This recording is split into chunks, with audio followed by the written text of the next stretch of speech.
करता अभयचे जांभूळयुक्त जंबवासव मधुमेहींसाठी संजीवनी।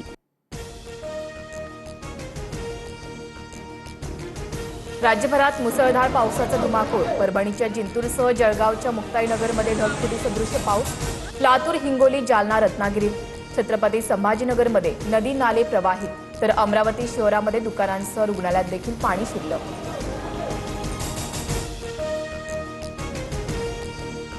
मुंबई आणि उपनगरमध्ये पावसाची संततधार सुरूच। पहिल्याच पावसात मुंबई तुंबली।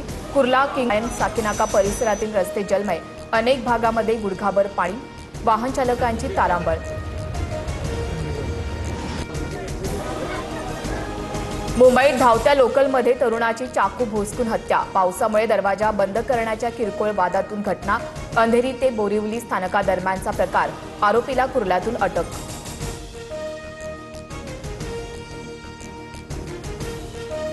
पावसाळी अधिवेशनापूर्वी टीएमसी आणि ठाकरेंच्या फुटीर खासदारांबाबत निर्णय होणार। लोकसभा अध्यक्षांसमोर दोन्ही बाजूची सुनावणी।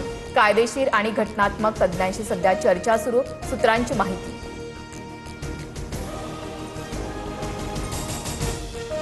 कर्जमाफीवरून प्रवीण दरेकर आणि बच्चू कडूंमध्ये जुंपली। मंत्री बाबासाहेब पाटील उत्तर देताना बच्चू कडूंचा मध्येच प्रतिप्रश्न, तर मंत्री बोलत असताना बच्चू कडू का बोलले, दरेकरांचा सवाल।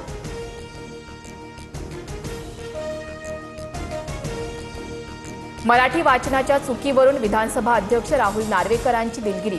अस्पष्ट प्रिंटमुळे वाचन करताना माझ्याकडून चूक घडली। विधानसभेत नार्वेकरांचं स्पष्टीकरण। राज ठाकरेंनी आपल्या नातवाचं ऍडमिशन बालमोहन मंदिरामध्ये करावं, मग आमच्यावर बोलावं। विधानसभा अध्यक्ष राहुल नार्वेकरांवरील टीकेनंतर अमित साटम यांचं प्रत्युत्तर।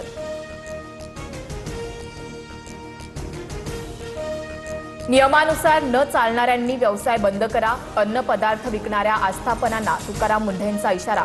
हॉटेलमध्ये पिण्यायोग्य पाणी मोफत ठेवण्याचे आदेश। उद्यापासून एफडीएकडून विशेष तपासणी मोहीम।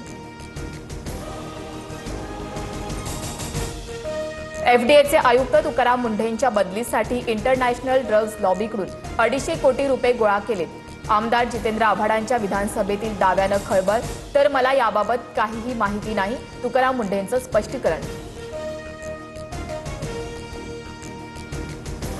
कल्याण डोंबिवली महापालिकेमध्ये इलेक्ट्रॉनिक माध्यमांना प्रवेश नाकारल्यानं वाद। पालिका अधिकाऱ्यांकडून चित्रीकरण करणाऱ्या पत्रकारांचा मोबाईल खेचण्याचा प्रयत्न। सभापतींची दमदाटी।